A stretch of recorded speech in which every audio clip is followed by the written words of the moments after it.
રાજાઓને પાંડવોએ જીતા, જરાસંધ મરાણો નહીં, ભીમને લઈ અને અર્જુનને લઈને પરમાત્મા આજે ભીમને નિમિત્ત બનાવી જરાસંધનો વધ કરાવે છે પરમાત્મા, અને પાંડવોની પાસે રાજસુ યજ્ઞ કરાવે પરમાત્મા. જરાસંધનો વધ થયો એ પરમાત્માએ રાજસુ યજ્ઞ કરાવ્યો. દરેકને કામ સોંપણી કરવામાં આવી છે, દરેકને અલગ અલગ કામ સોંપવામાં આવ્યા. પણ રાજસુ યજ્ઞ એમાં મુખ્ય અધ્યક્ષ તરીકે કોને રાખવા? સહદેવને પૂછવામાં આવ્યું હતું કે દ્વારિકાના નાથને. સભામાં શિશુપાલ હતો કે કાલનો ગોવાળિયો અમારો બધાનો અધ્યક્ષ બને, અને અમે રાજા મહારાજો બેસી રહી એની સામે, અને ભગવાનને ગાળો દેવા લાગ્યો શિશુપાલ.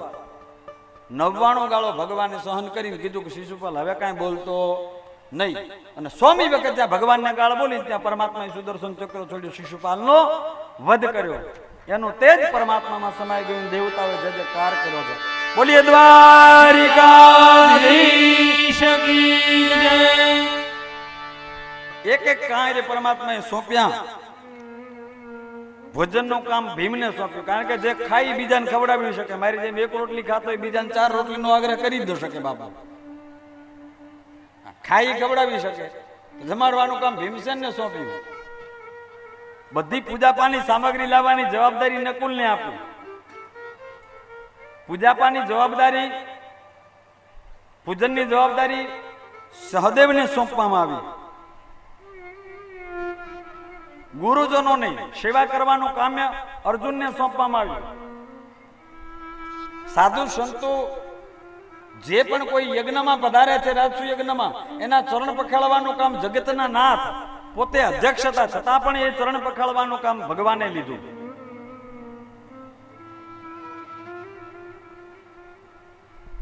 દાનનું કામ કર્ણને સોંપવામાં આવ્યું. કોઈ પણ આવે તો એને દાન કરવાનું કામ કર્ણનું. કવર બનાવીને દેવાના કર્ણને, એ કર્ણને સોંપવામાં આવ્યું દાન દેવાનું કામ. શું કામ?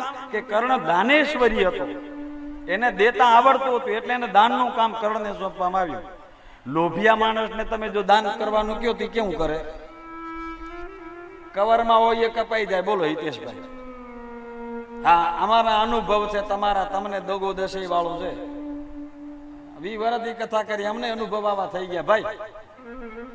હા, પણ કર્ણ જેવો માણસ હોય તો ભગવાન કે જે કોઈ દી ખૂટવા નથી દેતો. જુઓ, ખજાનામાં આવે અને જાય, લેવાનું દેવાનું. ધનનું કામ કોને સોંપ્યું? દુર્યોધનને.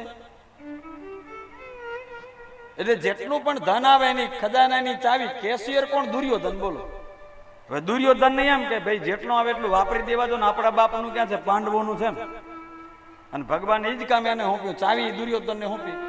પણ હવે દુર્યોધન જેટલું વાપરે એનાથી 10 ગણું પાછું જમા થઈ જાય. એના હાથમાં પદ્મ હતું અને લખેલું હતું દુર્યોધન જેટલું વાપરે ધન એટલું પાછું 10 ગણું જમા થઈ જાય. હવે એને ખુદને ખબર નથી. બોલો, ભગવાનને જ ખબર હતી, બીજા કોઈને ખબર જ હતી નહીં. અરે સાહેબ, ધર્મ કાર્યમાં વાપરેલું, યજ્ઞ કાર્યમાં વાપરેલું કરણ કાંઈ પણ કાર્ય છે એનું 10 ગણું પરમાત્મા બંધાયેલો છે, આપ્યા વગર રહેતો જ નથી. તમે ખુલ્લા દિલથી વાપરશો ને તો એ તમારે વધવાનું ને વધવાનું જ.